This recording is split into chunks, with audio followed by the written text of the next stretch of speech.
How to change keyboard language on Android phone. Hello guys, in today's video I'm gonna show you how to change keyboard language on Android phone. First, then open your keyboard and then just type here, just click this one to get more options, and here you will find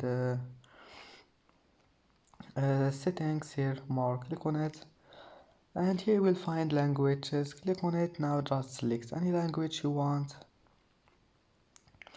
like this one here. Just click on it and it will be added, and you can remove it if you want. Just click on it and that's it. Then just go back, it will be saved. And that's how to add any language to your keyboard on Android phone. And that's it for today's video. If you like this video, don't forget like and don't forget subscribe, and thank you for watching this video until the end, and see you in the next video.